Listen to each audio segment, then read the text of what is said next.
Hey guys, today I'm going to show you how to get rid of the amplifier pop when you're trying to install an aftermarket radio in a factory Ford amplified system. This will work on a bunch of the Ford systems, pretty much any of the amplified systems, all the way back to like the early 90s, all the way up through.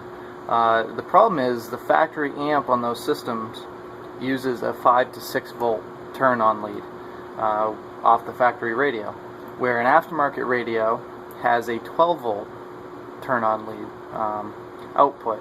So what we need to do is somehow convert that down. If you don't, it will still work. You can connect it that way, but every time you turn the radio on and off, and on some head units, actually many head units, when you change the stations as well, what it does is it actually grounds out the RCA signal momentarily, and you'll get a loud pop as well when you do that.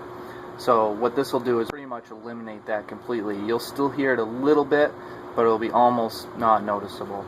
If you look up in some of these harnesses, they do say to use a 1.5 k ohm resistor on the turn-on lead to reduce the voltage down enough that you don't get a pop. You can do that. I don't like to do that. I have a little bit different way I like to do it, and the reason is the different systems have different internal resistances on the turn-on circuit. So if you use 1.5 ohm, k ohm, that's fine on some of them, but if it has a different internal resistance, the voltage drop across that 1.5 k ohm resistor is not going to be the same on every system. So you get different voltages going into the radios, or into the factory amp. So I like to do it this way. This way will give you a guaranteed 6 volt output, 5 to 6 volt. It'll range a little bit depending on the voltage coming into the head unit, but other than that, it doesn't depend on the internal resistance of the amplifier whatsoever. You'll always get the same voltage output. So this is the way I like to do it, and I think it works a little bit better. So this will work on, like I said, pretty much any of the factory Ford systems.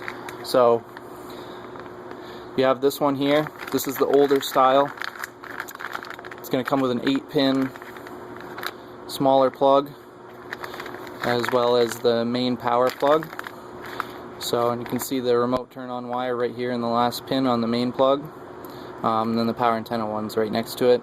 You don't need to do anything usually with that. As far as resistance is, you can just hook that straight to 12 volts turn-on power antenna. So it's only the blue with white stripe that we're concerned about on this harness. This is a little bit later plug, so it has the new style, or newer style, Ford main plug that has all the speaker outputs, as well as an amplifier plug. This would be like for something that would have a factory subwoofer. Some of the Thunderbirds use this plug as well. One of the channels is for the front center speakers in the console, and the other is for the factory subs behind the seats.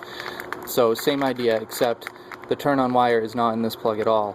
There's actually 2 of them. You probably can't see them. Oh, here's the actual plug right here. I'll just show you on here. There's 2 of them on the amplifier plug. 2 blue and whites. I don't know if you can see that real good. Both of these will need to be connected to a 5 to 6 volt turn-on lead from the device that we're going to make. Then we have the newest style currently. This is what they call a 5520 plug.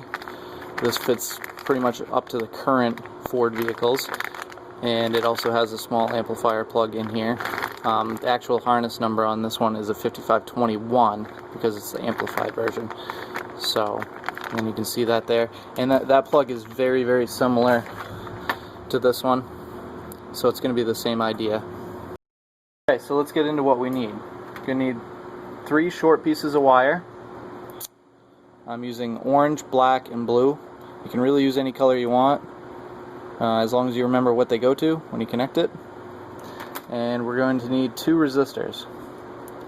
These are both 1k ohm resistors, or 1000 ohm resistors. They need to be identical. You can't use 2 different values.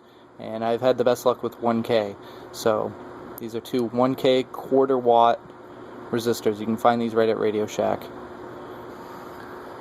Okay, first thing you're going to want to do Let's take the two 1K ohm resistors. You can twist two of the leads together, one from each one.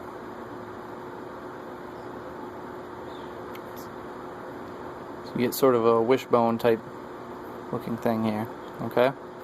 And basically what's going to happen is you're going to have a ground on one leg of one resistor, the remote turn on one leg of the other resistor, and in the middle where they're tied together, this will give you a 6-volt output. If there's 12 volts coming in here, ground here, this will be a 6-volt output. Okay, so first I'm going to take my ground wire, I'm going to tin it with some solder, trim it up a little bit. I'm going to tin all the leads on my resistors. Be careful when you're doing this. If you get the resistors too hot, you can actually damage them and change the resistance. So you want to be fairly quick when you're doing this.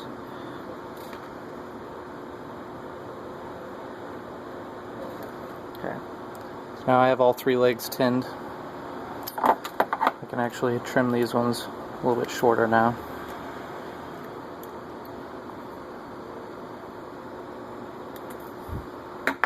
Okay, so now I'm going to solder the ground wire onto one of the legs of these resistors, the ones that are not tied together. And it doesn't matter which one you do, as long as one of them is ground and one of them is remote turn on. Okay, so there we go. My ground wire is connected now to one leg. Now I'm going to connect my remote turn on to the other leg. Okay, so now I have my remote turn on one leg and a ground on the other leg. Now I'm going to put my orange wire on the two legs that are tied together.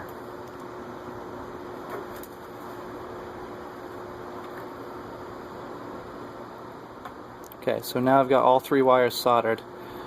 This is going to be my output, ground, and remote turn on. Next thing you want to do is insulate each leg with a little bit of heat shrink tubing to protect the connection so they don't short out. So you want to do this on all three legs, like so.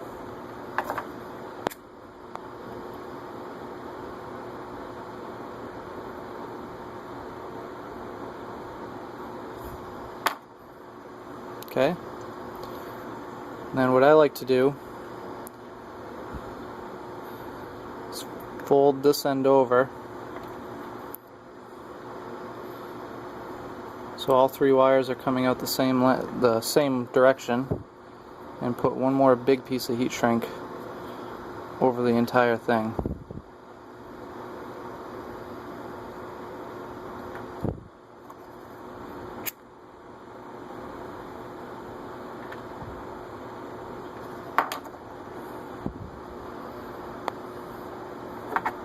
Trim the ends.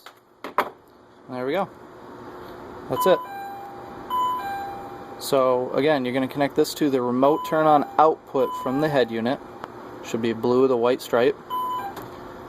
This is going to be ground. You can connect this to the same ground as the head unit. Orange wire. This is going to be your 6-volt output. This orange wire is going to go to all of the turn on inputs of the adapter harness that you buy. So on this one it would be both of these blue with the white stripes. Okay, so that would go to the orange. This would get grounded, remote turn on of the head unit. And that should eliminate all of your, or most of, it should be very inaudible, very, very quiet. Should get rid of almost all of the turn on pop from your Ford amplified system. Okay, and this is maybe a few dollars worth of parts.